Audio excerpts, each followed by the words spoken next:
Bonjour, c'est moi, Pralinus, et aujourd'hui je vais vous faire un petit vlog test devant un fond vert. On le teste en fait parce que là on va tourner le JT du Yaoi. En attendant je suis tout seul et j'ai vu des films et j'avais envie de vous en parler. Alors à la cool je vais vous en parler, voilà. Du coup les films dont je vais parler, ça suit un petit peu la thématique générale de cette chaîne. C'est les films qui ont fait hurler toutes les petites filles en salle ces temps-ci. C'est Maléfique 2 et Frozen 2, La Reine des Neiges 2. Mixed feelings dans les deux cas. Des attentes me concernant, parce que j'avais adoré Maléfique et j'avais bien aimé La Reine des Neiges. C'est... Dans les deux cas, je vais dire que c'est des demi-molles, mais j'ai préféré Maléfique. Ah, il y a Pamela en guest. Elle se balade dans le champ, en plus tu pourrais lui faire des trucs à la con avec le fond vert. Si elle apparaît, je la ferais faire des trucs, genre je la mettrais dans l'espace ou des choses comme ça. Mais donc il y a un petit chat avec moi. Bref, Maléfique et La Reine des Neiges 2. Maléfique 2 et La Reine des Neiges 2. J'ai préféré Maléfique 2, tout comme j'avais préféré Maléfique à La Reine des Neiges, même si je crois que Maléfique était sorti un peu après. Là, il est sorti un peu avant. C'est peut-être juste parce que je le vois avant que je préfère. Pamela, elle n'a pas fait de bruit de toute la journée, elle casse les couilles maintenant parce que tu sais pourquoi? Parce que c'est pas le centre de l'attention. Elle veut communiquer avec moi. Attends, comme ça je peux l'utiliser en fond vert.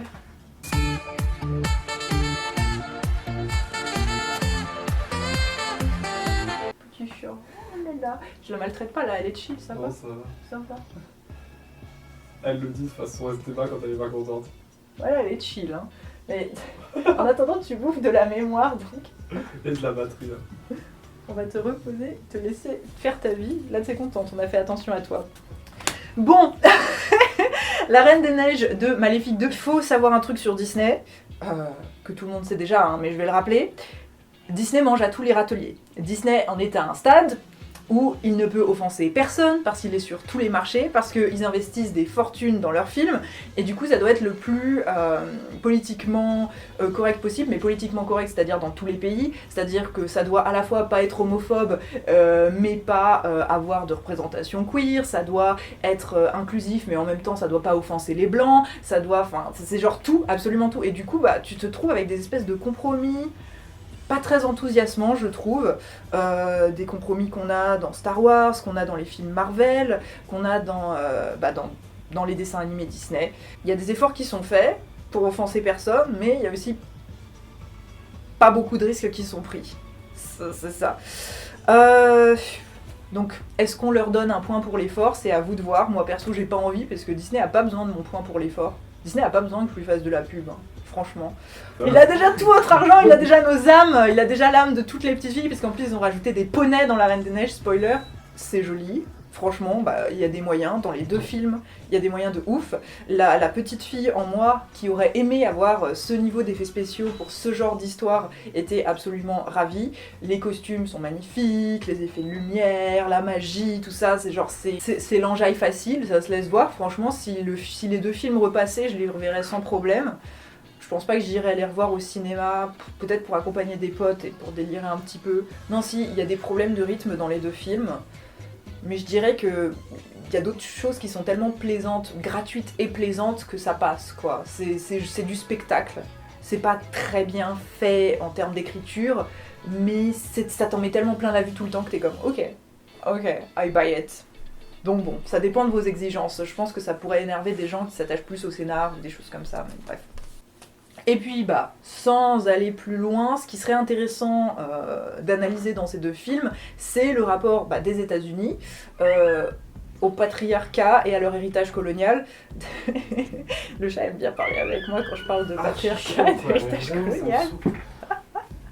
Pardon, qui est énervé par son chat. Pas grand chose à dire de plus, on va passer à la partie spoiler, qui sera sans doute un peu plus intéressante parce qu'on va pousser l'analyse.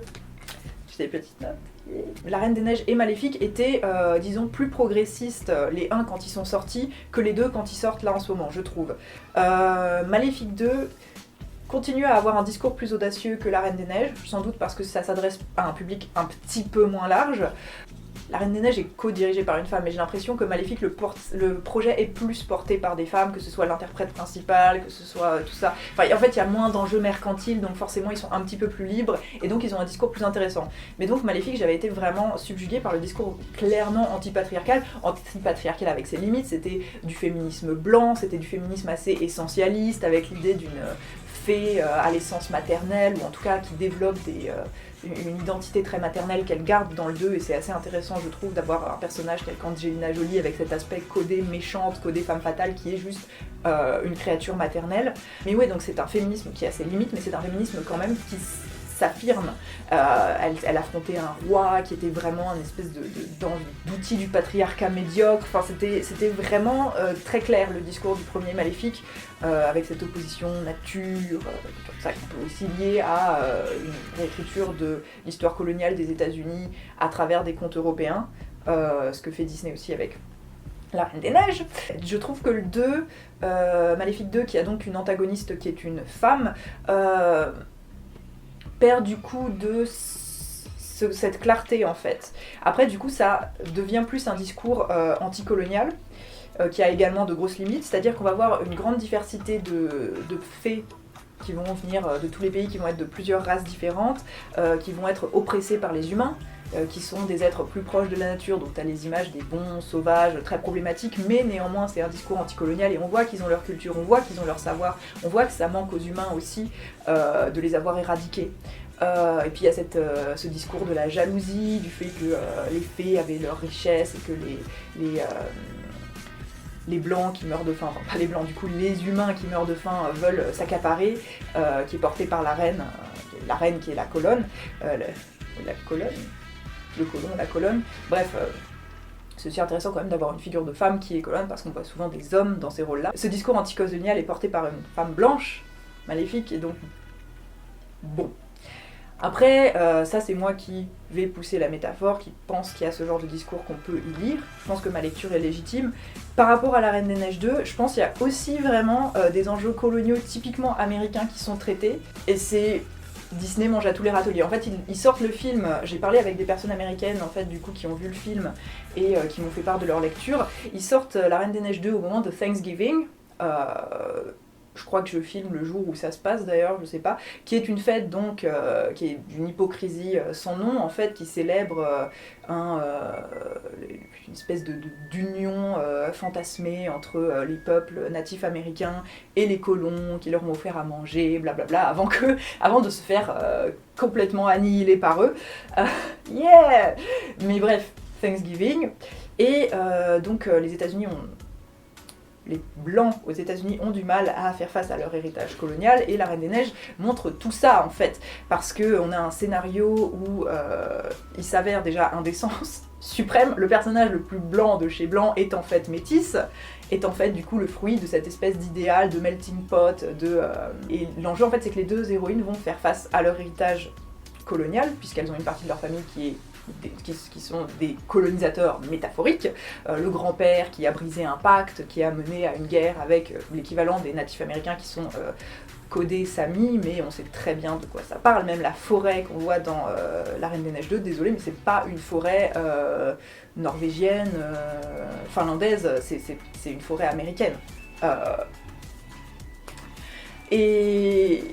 Et ouais, donc elles font face à cet héritage-là, ce qu'on retrouvait aussi par exemple dans Thor Ragnarok, qui est beaucoup plus réussi à ce niveau-là, parce que Thor Ragnarok met des enjeux, et elles découvrent qu'elles ont aussi un passé natif, donc en fait, elles sont pas coupables, tout le monde est content, elles n'ont pas à gérer avec cet héritage, parce qu'au final, elles ont la clé pour tout régler, et du coup, il y a un enjeu, à un moment, t'as l'impression qu'elles vont devoir détruire le château d'Arendelle, ce qui s'est bâti, en fait, peut-être au prix de la colonisation, mais au final, c'est pas détruit. Donc c'est comme... elles ont rien à sacrifier pour régler leurs problèmes, en fait. Quasiment rien. Pendant 2 minutes, t'as l'impression qu'il y a un petit sacrifice qui est fait, mais c'est juste une illusion. Et c'est... Ouais. Non, et puis bon... C'est un peu frustrant, c'est vraiment... Et puis pareil, dans le genre facile, c'est un petit peu... Mais Maléfique le fait aussi, comme je l'ai dit, c'est des personnages blancs qui vont être mis en avant, qui vont avoir le plus de temps à l'écran, mais tout autour d'eux, on va mettre une grande diversité de personnages. Hein. C'est tous des top modèles par contre, mais ça va être des gens qui sont d'ethnies, de races différentes, voilà. Et le racisme est mort. Des personnages secondaires avec 3 répliques ne sont pas blancs. Yay! Du coup, les 2 films, ils ont un problème par rapport aux représentations de genre, c'est que ok, on met les femmes au centre de l'intrigue, mais il faut quand même des mecs. Et ils savent pas quoi en faire en fait des mecs. Déjà c'était le cas, je dirais, c'était quand même déjà le cas dans La Reine des Neiges 1 et Maléfique 1, puisque on avait des antagonistes masculins certes, donc il y avait un rôle tenu par les hommes, mais il fallait quand même mettre des personnages positifs masculins à côté, et ces personnages positifs masculins, le prince Philippe dans Maléfique et Christophe dans La Reine des Neiges, avaient des rôles finalement limités, et finalement tu te demandais un peu qu'est-ce qu'ils foutent là. Donc nous avons été interrompus, probablement le cadre a un petit peu changé, et on va reprendre. Ces deux films décident de mettre en avant des protagonistes féminines. À côté, il y a du coup des antagonistes très clairs, masculins, que ce soit dans Maléfique ou La Reine des Neiges, les premiers films. Mais les mecs, il faut pas les diaboliser quand même, on risquerait pas de les fâcher, ça pourrait nous aliéner une partie du public. On a vu les scandales que ça a été, Ghostbusters 2016 et tout ça. Du coup, on va mettre des modèles masculins positifs à côté pour compenser, sauf que ils ont pas leur place dans l'intrigue, du coup qu'est-ce qu'ils foutent là? Il y a Christophe et il y a le prince Philippe dans Maléfique, franchement. Voilà. Et dans le 2, on souffre du même symptôme, sauf qu'en plus, les antagonistes, il n'y a pas d'antagoniste clair dans La Reine des Neiges 2, à part peut-être le grand-père qui a fait de la merde de Colomb, et dans Maléfique, c'est une antagoniste féminine. Et à côté, il y a toujours des mecs qui servent à rien. Donc, et le pire, c'est que vraiment, je trouve que ces deux films sont beaucoup trop gentils avec eux, dans le sens où le père de la Reine des Neiges, t'as l'impression, dans la Reine des Neiges, le roi, on va spoiler, il sait pas qu'il a épousé une meuf qui est l'équivalent, Sammy, l'équivalent des natifs américains, j'ai pas grillé le nom qu'ils ont. Il sait pas son passé, il sait pas qui l'a sauvé, il sait pas que c'est elle qui l'a sauvé, il est complètement à côté de ses pompes tout le long du film, il sait oh là là, qu'est-ce qu'on va faire, je sais pas, ça reste quand même un gentil gars, alors que son grand-père a fait de la merde, il était là, il a rien fait, il s'est fait sauver, c'est un petit peu gratuit, c'est genre, il a aimé la bonne meuf, et donc il est gentil, alors que c'est quand même aussi le gars qui est responsable de la grosse merde qu'il y a eu dans le premier film avec Elsa, où il lui a dit, très très bon conseil, cache tes pouvoirs, n'en parle pas, en gros, en anglais c'est encore plus violent, c'est conceal, don't feel, donc maîtrise-toi et ne ressens rien. Yeah, père de l'année. Ouais, non, c'est quand même moins gentil. Donc. Bon, et t'as un peu la même chose dans Maléfique 2 où t'as le prince Philippe, ils ont changé d'acteur, ils en ont pris un qui est vaguement plus charismatique, mais c'est un petit peu comme si tu passais d'une moule à un bulot, c'est pas c'est pas une différence flagrante, c'est peut-être problématique ce que j'ai dit pour les crustacés, mais bref, t'as le roi qui est là, qui sert à rien, qui laisse sa femme faire, qui est comme oh mais on va faire la paix avec les créatures et tout, et au pire, il fait de la merde, au mieux, il sert à rien, et ça reste un personnage positif. Il passe le film à dormir.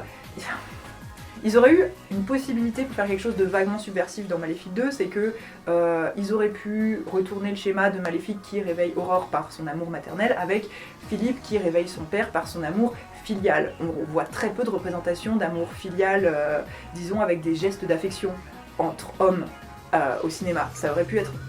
C'est pas le top du subversif, hein, mais ça aurait pu être vaguement original. Non, ils l'ont pas fait. Le père, il se réveille à la fin parce que c'est le seul plot hole du film. Genre, tu m'as trahi. Tu te tenais à peu près tout du long. Après, je suis pas l'expert en plot hole, c'est pas le plus important, hein, mais et bim à la fin. Petit plot hole des familles, mais ouais, non, c'est. Il est gentil, en plus il déteste sa femme, enfin c'est super malaisant. T'as tout un discours où tu te dis que sa femme qui est la meuf super guerrière, là, Michelle Pfeiffer, en robe armure trop stylée, qui est la méchante Colomb au féminin, je sais pas comment tu dis. Elle est comme ça parce qu'elle se soumet aux règles du patriarcat, elle se laisse dominer par son mari. De sa première apparition, elle commente le fait que sur le tableau qu'il fait de lui, le roi il est comme oh là là, je fais un tableau et tu as vu, tu es dessus aussi. Elle fait ah ouais, derrière toi. Comme toujours, sans la frustration, tu te dis ah il y a un petit commentaire sur le patriarcat, non, enfin c'est la méchante et lui il est gentil, c'est le bon con, c'est le bon con comme une bite pour rééquilibrer, mais bref. Youpi, le traitement des mecs, trop gentil, trop gentil où ils servent à rien, enfin je sais pas, juste rendez-les utiles, c'est juste très très frustrant à voir. Ouais. Sinon je voulais juste préciser, je parle beaucoup du fait que les États-Unis, en tout cas les personnes blanches aux États-Unis ont du mal à faire face à leur passé colonial, mais c'est juste pour dire qu'à côté en France on n'est pas mieux. Bonjour, les Antilles, bonjour l'Algérie, bonjour l'Indochine, n'est-ce pas? Hein, c'est pas comme si on pouvait commencer ce genre de conversation très facilement en France non plus. Voilà. Au moins ils essaient de dealer avec en utilisant le folklore européen aux États-Unis. Yeah. Sur la queerness espérée du personnage d'Elsa dans La Reine des Neiges, ben on savait que ça allait pas se faire. Hein. C'est comme Poe et Finn dans Star Wars. Qui s'attend encore à ce qu'il se passe quelque chose? Probablement Oscar Isaacs, l'acteur qui dit qu'il y a une relation très intime entre Poe et Finn, mais personne... Non, on n'achète plus, gars. Tu nous as fait rêver, mais on n'y croit plus, tu nous as trahis. Donc ouais, t'as un personnage féminin qu'on voit parler 2 minutes avec Elsa, et du coup, sans doute les bébés queer de la salle ont eu un petit gasp avec moi, mais non, évidemment rien. Il ne fallait pas s'y attendre. Alors que la première chanson d'Elsa, tu te dis, ça sonne un petit peu comme « Ah, j'ai envie d'être queer et d'écouter mes voix intérieures », sauf que sa voix intérieure, c'est sa mère. Donc ça annihile totalement tout potentiel queer, c'est comme le fait que sa relation avec une autre femme, c'est sa sœur. Enfin, c'est genre, Disney va cock-block Bluebirds, les queers, en leur ramenant la famille en fait. On peut shipper Elsa avec un personnage féminin, mais ne donnons pas à Disney le crédit de lui avoir donné un love interest parce que c'est pas le cas. Ils ont ramené un personnage de background féminin qui interagit 2 minutes avec Elsa. Prise de risque minimum. Merci Disney. Si, dernier point, Olaf et Chou dans La Reine des Neiges. Si vous l'avez pas aimé dans le premier, je pense que vous l'aimerez quand même dans le deuxième. Et si vous l'avez aimé dans le premier, vous continuerez à l'aimer dans le deuxième. Donc bon point. Avec Radek, on s'y était pas attendu, mais un de nos bons points pour ce film, c'est Olaf. Il est cool, il est drôle. Et il y a aussi... C'est super triste. Hein. Non mais parlons-en là. On parle, on rigole, mais le truc c'est que c'est un critique de La Reine des Neiges. Le truc que tu ressors, tu te dis... c'était pas terrible, mais Olaf était pas mal. Enfin, c'est super chaud de te dire ça, c'est triste. Non, et puis il y a aussi un passage, et j'étais seule à rire dans la salle et ça m'a rendu un peu triste. C'est que la chanson de Christophe, le montage est super drôle, on dirait un clip des années 90, c'est magique. Et puis ils ont fait, je sais pas, des clins d'œil à Queen avec les reines qui chantent en chœur derrière. Enfin, c'est tellement... C'était le pic du film. Enfin, après, moi j'ai bien aimé les chansons en général et j'ai trouvé ça joli, mais ça c'était le pic du film et j'étais seule à rire dans la salle parce que je pense que je suis allée avec trop d'enfants. Ils comprenaient pas les bails. Mais bref, ça c'était bien. Dites-moi si vous avez rigolé. Parlez-moi, dites-moi votre opinion, parlons de ces films en commentaire, débattons, ou soyons tous d'accord, ça c'est très agréable d'être d'accord entre gens de qualité. Et puis on se retrouve bientôt, si je monte cette vidéo avant le JT, pour le JT du Yaoi, ou pour d'autres vidéos. Voilà, à la prochaine!